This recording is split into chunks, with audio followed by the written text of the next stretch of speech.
Hi everybody, it's Bonkai922. Now, everyone's pretty much been going on about, the summer has arrived. The summer season, to be more exact, has arrived. Now, I told you all guys on the live stream that I did about what I'm going to do for the summer. 2 anime episode reviews going on for me. One of them, I'm pretty sure you know, is High School DxD. Oh, by the way, anyone who comes to the chat to my reviews of that and starts to complaining about me, you will be blocked. Just letting you guys know. On those reviews. Now, but the other show, yes, there were going to be only 2 because I reviewed like 6 fucking animes in spring. It's too much, so. There will be anime series reviews, but I'm stepping a bit back from those episode reviews. But this is the other series I'm reviewing. Danganronpa. Now, get out my glasses. I'm trying to get the sleepy seats out. Anyway, this show. This anime is from a game. So this isn't a manga, this is from a game. Just like Devil Survivor 2. Now, this is similar in a way, Devil Survivor 2. Because in both instances, for Danganronpa and Devil Survivor 2, it's about surviving. So, Now, the logistics of the summary is this. We have our main character named Makoto. Makoto, I believe that's his name. Let me check. Yeah, Makoto Negi. Nagi. I didn't say that right. It feels like I'm saying Negi. And basically, he has all the aspirations of going to a new high school. He's like, oh, it's going to be great. But he's like, and I just saw a little bit of Zali's reviews, like, he's bitch made. Jury's still out on that. The jury's still out on that if he's bitch made. But he does have, like, he feels like he's not adequate enough because he's just a normal kid, so on and so forth. I mean, he's a little similar to Hibiki from Devil Survivor 2, but not the same. I still think he's totally different from Hibiki, so jury's still on that. But yeah, we got him, and he's walking up to the front gate, and he steps in, and he faints. And that's when we realize, oh shit, this isn't what it seems, people. This isn't a normal school. It's a private school, by the way. If you guys wondering. Then he wakes up in a classroom. There are security cameras in the classroom. There are steel bolts, steel shutters, like steel plates over the windows with bolts screwed in. And he finds this note that there's going to be a opening ceremony at the gym. And that's where he goes there. And he doesn't understand what's going on. He's totally confused.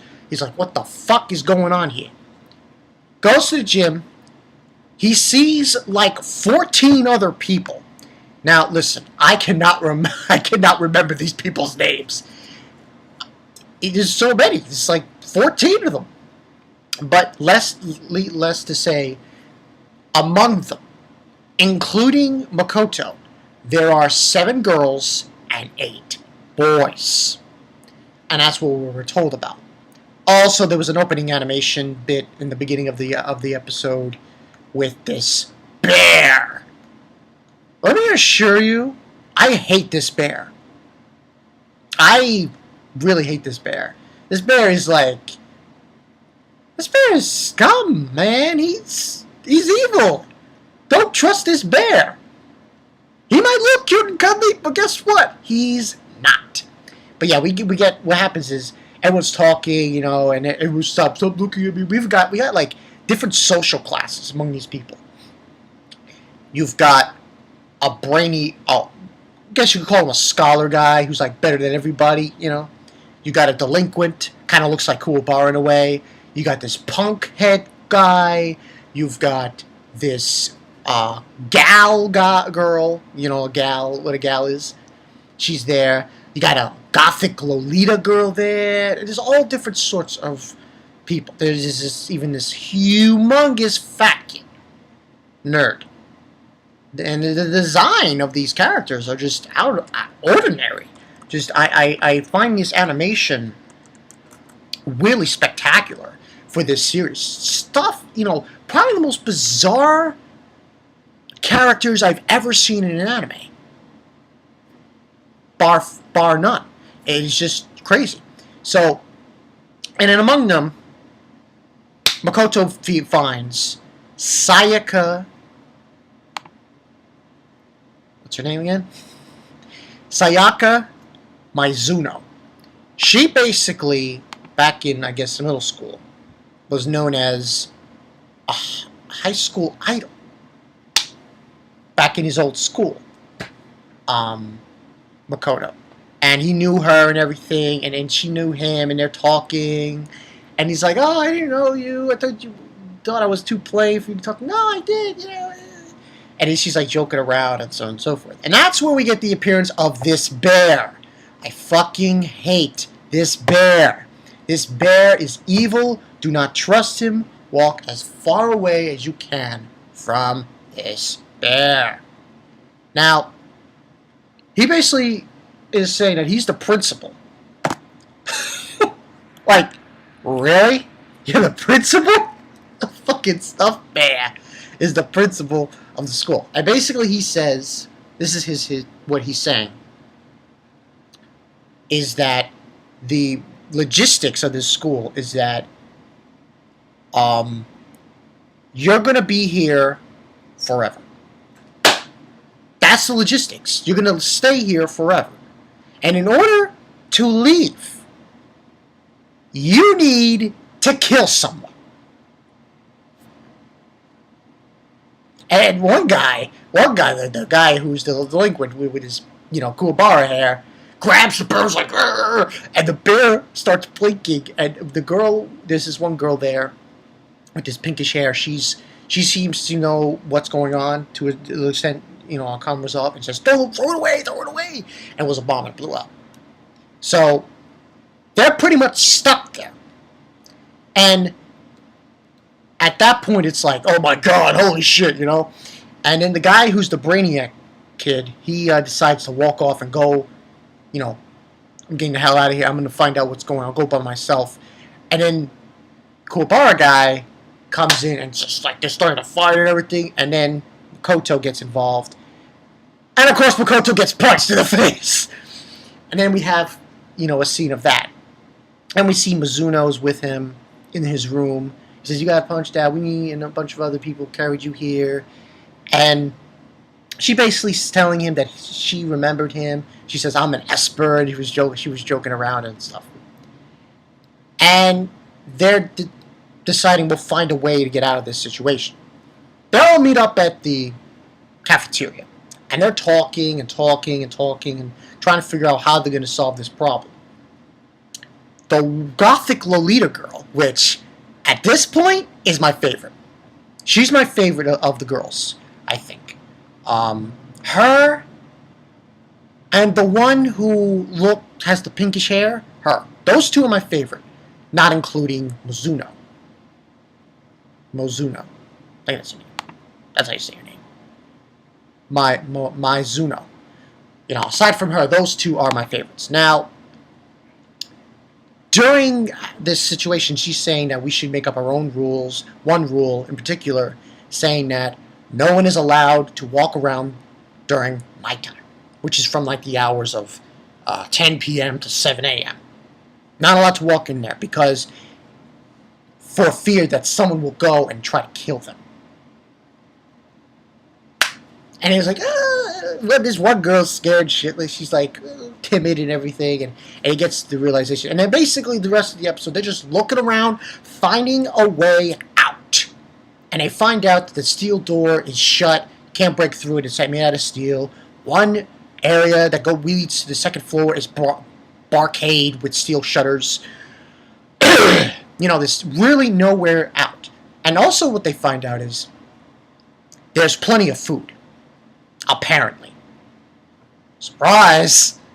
and it gets refilled, apparently, as they consume it.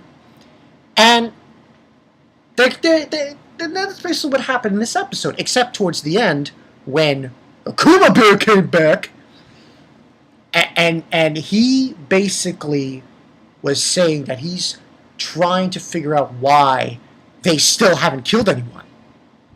And then Makoto's like saying, oh, we're not going to do what you want us to do. We're not going to go and kill each other. That's just ridiculous. And it's like, oh, I see now. You need a motive. Come to the AV room. I'll show you something. So what ends on happening is they go to the AV room and they see that each of them has a disc, and they put it in. And Makoto, he sees his parents. He sees his little sister. Says, oh, we're so proud of you, son. It's great. You did a great job. Yeah, we'll see you again, Odi-chan, all that stuff. And then, after that, it, gets staticky. And then right after that, Makoto sees a scene where the sofa is ripped, with claws, and I think there's, blood on it. And I was like, wow, shit got real. And apparently, Sayaka, she saw the same thing. And she was freaking out. I need to get out of here. And she's freaking out. And she runs away. And Makoto follows her. And saying, it's too late. No. You're lying. There's no way out of here. And he's, reassuring her that we'll find a way out of here. And she's crying, and you need to trust me and everything. And it's clear that... And the girl with the pinkish hair asks the bear, why are you doing this? What are your motives? What is the point of doing this? And he's like, to put you in despair. I'm like, listen, man. You're what? 2 feet tall?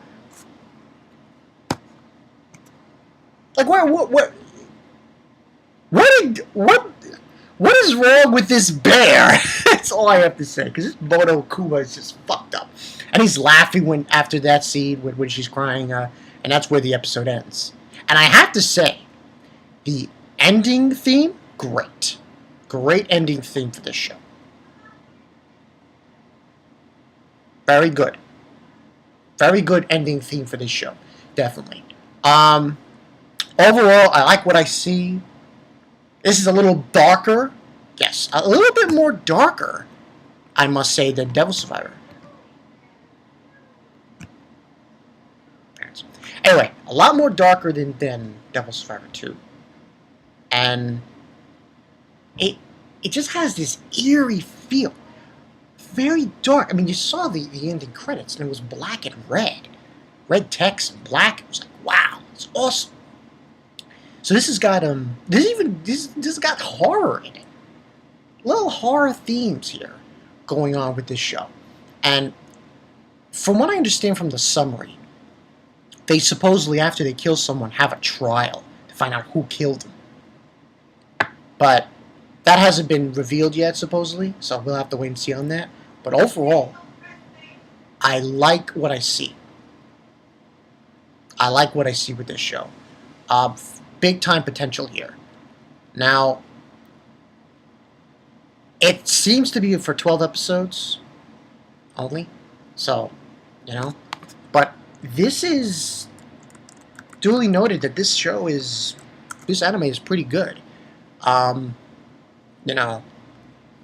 it seems like this bear is just fucking bastard. This bear.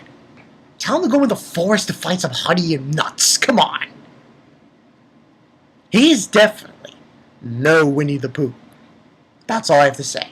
He is definitely no Winnie the Pooh.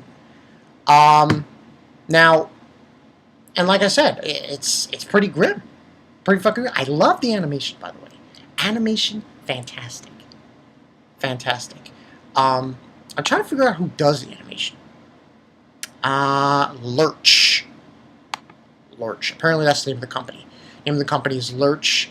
They did Oh, Carnival Phantasm, I'm reading this. Samurai Girls, Persona 4. Ah! So there you go. This same company did Persona 4. So you could see a similarity there. But overall, this is good. I like the way this started. Very grim, very despair-like. And, I mean, the main character is kind of... I'm not going to agree with Zalin. Back off, Zalin. Come on. Nah, not yet. You have to prove to me he's bitch made. Gotta prove. You gotta prove to me he's actually bitch made in order for me to go jump on the bandwagon of that. Because I still don't think he's bitch made. I mean, he's in this despair kind of situation, he's decided to help Sayaka to, find a way. He'll do whatever it takes to help her get out of there, and so on and so forth. So yeah, but yeah, people, good episode of this. This looks promising, Danganronpa. Hey, it's might be better. I want to say this might be we'll see. Jury's still out if it's better than Devil's Sword. Jury's still out. Gotta watch the rest of the series in order to figure that out. But good first episode. I liked how they did this. Great animation. Great ending theme. Opening. Oh, fantastic. That bear. Oh, man, I hate that bear. I'm never going to trust a bear anymore. Not me. Not me. I'm Bonkai922, and I'll see you guys later.